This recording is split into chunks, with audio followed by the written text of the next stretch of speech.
Well, a group that monitors the use of landmines in war says Russia's deployment of landmines in Ukraine threatens to undo 25 years of progress on the issue.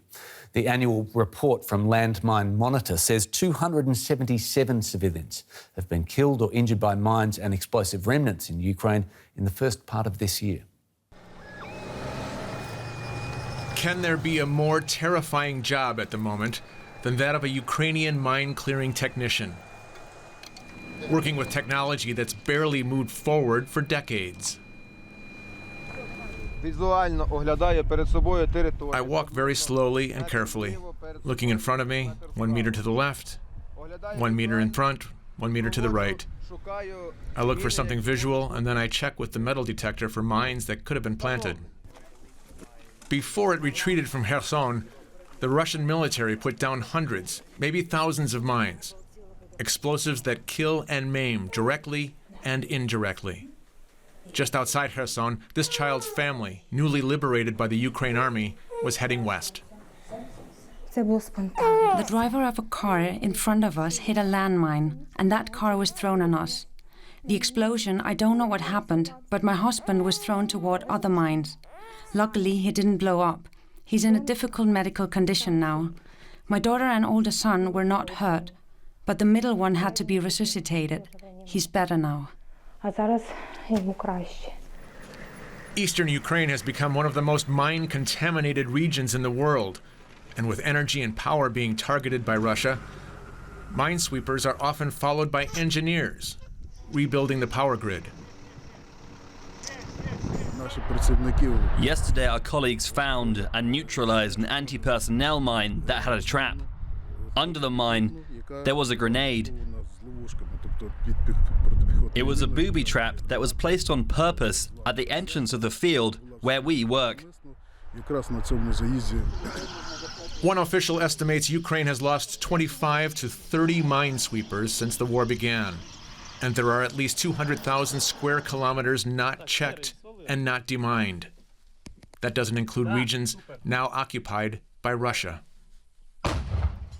When the war ends, landmines will remain underfoot for years.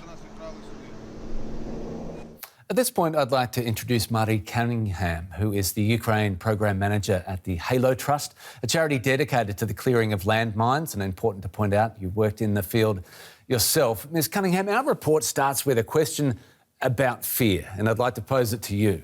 How terrifying is the job of clearing mines in Ukraine right now?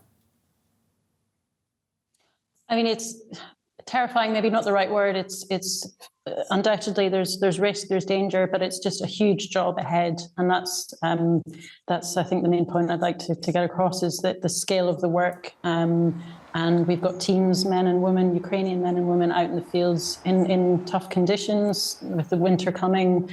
So it's an outdoor hard job, but with this risk and the scale of contamination across Ukraine as a result of the Russian invasion this year is vast, is widespread, and we're encountering types of ammunition not seen before, but also legacy Soviet stuff that we are very familiar with. So it's a really complicated and large-scale task ahead that will be years of clear-up work for us and other organisations.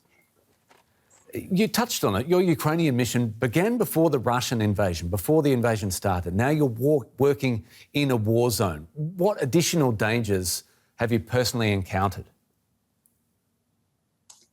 That's right. So Halo has been in Ukraine since 2015 with over 400 staff. And so obviously the challenge of the invasion in February and the evacuation of staff and moving and re-establishing our operations, it's setting up a new program in an active conflict. So the ongoing threat of missile strikes. I'm here in Brovary, just 40 minutes northeast of Kyiv, and so we're constantly hearing air raid sirens close to missile strikes. But also the challenge of our staff and what they're going through with family and friends affected by this ongoing conflict. So they may have loved ones, family members on the front line that have been injured or killed, and so it's really it's the constant challenge with the ongoing nature of the conflict. Your work has taken you to many past and present conflict zones, such as Cambodia and Syria. I wonder, did that experience give you any clues or insight of what to expect in Ukraine? I mean, from a technical perspective, the experience is obviously useful, but I think dealing with in Ukraine, in a country, it's a developed and modern country, so it's got additional challenges in terms of existing as a large-scale operation, as an organisation.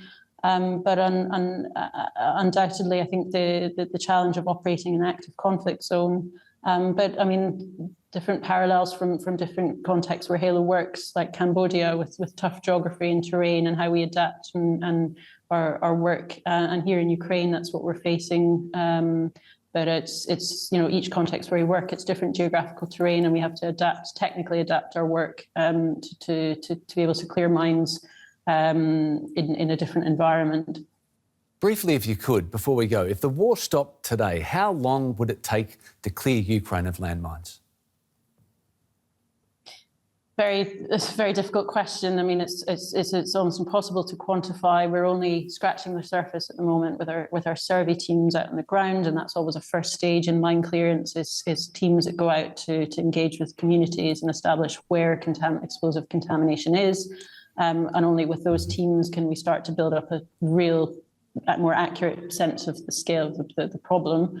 But I mean, just as a point of comparison, we were, as I said earlier, working in the Donbass since 2015, from dealing with the contamination as a result of 2014, earlier iteration of this conflict, and we anticipated years ahead of us with the capacity and resources we had. So, I mean, you take that now into the scale of the conflict since February, the use of munitions, the widespread scale. We've got years and years of work ahead. Maria Cunningham, Ukraine Program Manager at the Halo Trust. Thanks so much for your time. Thank you.